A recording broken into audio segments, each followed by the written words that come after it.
Can Paddy beat Ilia? Yes. But let's get a few things straight first.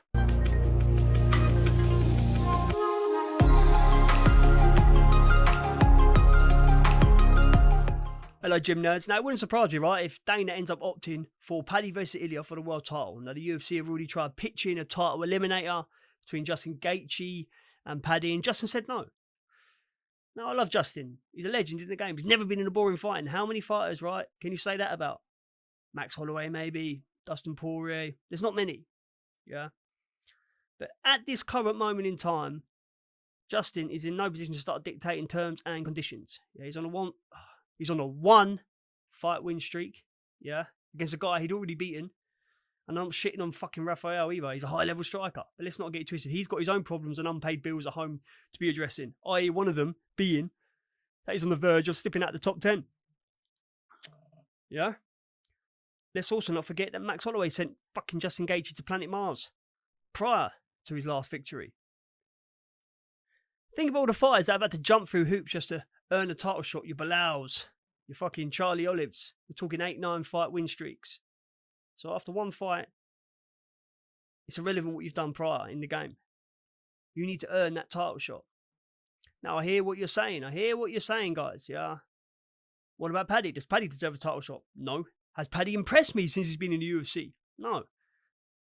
He got chinned by that fucking, what's his name, in the second fight? Veradima. But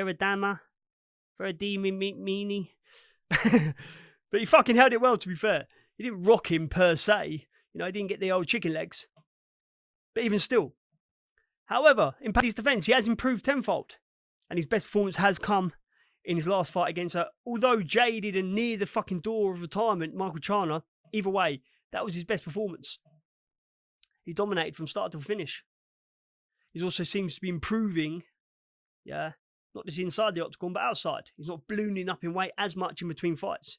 Don't get it twisted, there could still be a lot more focus on the nutritional side of things. I think he's probably still walking around at 185. How the fuck he gets down to 155, I do not know. But anyway, there seems to be improvements in and out, and just in generally all round, in terms of Paddy's game and his approach to the sport of MMA, which is good. But you have to remember one thing. This fight has everything in terms of build-up, in terms of narrative, in terms of storyline. Because there's a genuine hatred there. There's a genuine animosity. This ain't no theatrics. This ain't no made-up bullshit that a lot of fighters do. You know, a bit of pushing and shoving at the press conference, a few harsh words, a few hurty words said at the press conference, etc. and so forth. Oh, I hate him so much. And then they're embracing each other at the end of the fucking fight. Happens every time. You know, we haven't seen true hatred in a while. Since Conor Khabib. Since maybe DC John Jones. I can't remember any other times where there was a genuine dislike and a genuine urge to really fucking hurt each other. And that's what you've got here. Right? I mean, let's have a look at what Ilia said in relation to how this all started, really. Now, I remember it was down to a tweet, but let's just have a listen anyway.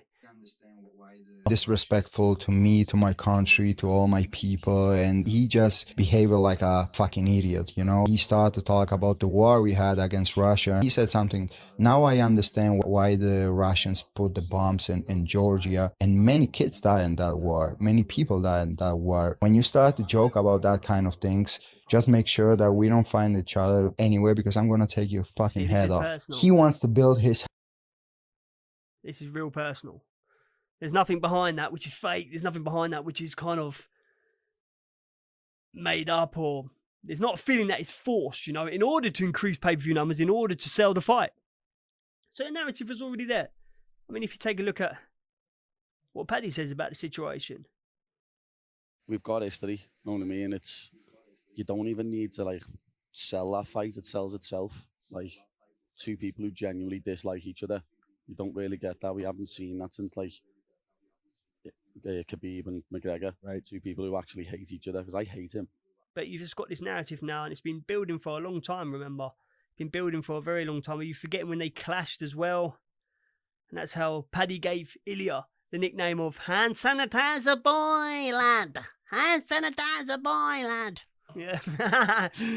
They only bounced the fucking hand sanitizer off his head when Ilia turned up, with about fucking 20 cameras and his homeboys trying to stick it on him. Let's have a little look at that again anyway. I think we've got it here somewhere. Here we go. Let's not forget, that Paddy is an elite cocksniffer. Elite skills on the ground, elite jiu-jitsu, high level anyway. But Ilia proved against Charles, and remember, Charles is the poster boy of Brazilian cocksniffing. Ilia proved that he can deal with some very, very skilled jiu-jitsu practitioners. I mean, Ilia smoothly transitioned into side control before basically just getting the fight back to standing. And he's super strong in the clinch. Ilia is strong. I know on paper it's a featherweight stepping up to the lightweight division, but this isn't your average featherweight. I'm not just talking about the power in his hands. I'm talking about his strength in the clinch. I'm talking about his overall grappling. He's got that solid wrestling. Greco. He's got that solid Greco background. Right. And so I don't necessarily think that's going to be an option for Paddy, because one option is not going to be to trade with him. And Paddy knows that. And Charles Oliveira should have really known that before planting his feet first round and just swinging it out with Ilia, because look how that ended.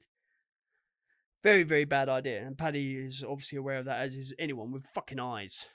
Yeah. But then he hasn't really got the grappling side either. He hasn't got that option to take it to the ground, because Ilia's proven that he can mix it up with the best of them. Paddy's very limited in terms of what game plans he can opt for in order to have a chance of winning. It's going to be obvious keeping it at range, teep kicks, jabs, leg kicks, oblique kicks. It's not against the rules, utilise it. Also, if he actually utilises that calf kick early on, first 2 rounds, chops away at that lead leg. Remember, boxers and MMA fighters who rely heavily on their hands put a lot of weight in that lead leg. You take that out of the game, Ilia's going to find it very hard, should I say, in round 3, 4 and 5 to really get his shots off. But then again, we can throw these cliche kind of coaching tips all day long. But it's a lot easier said than done, staying out of range, because Ilia closes distance at a rapidly quick pace, and then all of a sudden he's on you. Bing, bang, bot. The thing with Ilia as well is he doesn't just throw one killer shot. He'll throw one killer shot and then follow up with another 1 or 2, just for good measure, as you're on the way down, as you're on your way to fucking Comaville. So Paddy's got to keep out of range at distance, teep kicks, like I said, and really try and focus on that lead leg, calf kicks, bam, bam, bam, bam, bam, bam, really chop away at it. Now Paddy keeps going on about this size difference between him and Ilia. Yeah, great. You have to remember there was a noticeable size difference between Ilia and Max and Ilia and Charlie Olives. And look how both those fights turned out. I get what Paddy's saying, as you can see in his clip. When he touched you, could you tell anything in that moment? Did you feel his strength? Was there anything when he actually made contact with you? He didn't get a big push, he only done a little one, but he feels weak. You know what I mean? And as I say, he's there. He was smaller than you, meaningfully. What do you weigh right now? About 195. You look good. Yeah. You see, I get what he's saying. There was a noticeable difference when they did the face-off after Charles Oliveira versus Ilia. When Paddy came into the cage, there was quite a significant difference in size. So in conclusion, Paddy's key route to victory: don't get punched in the face. Just fucking try and avoid Ilia touching your chin at any point over the course of 5-minute rounds. So that's 25 minutes basically, continuously on the move. But no, that's it. That's his key. Like I said prior, utilising the teep. He hasn't got really the grappling side of things to fall back on, because like we've said, Ilia is super strong and super highly skilled with his Greco background. Right? So utilising the teep, keeping it at range, jab, move, teep, oblique. Now hyperextend that front knee. And then of course, really, really start chopping down on that lead leg. Bap, bap, bap, bap. Yeah. It's as easy as that. In a bit.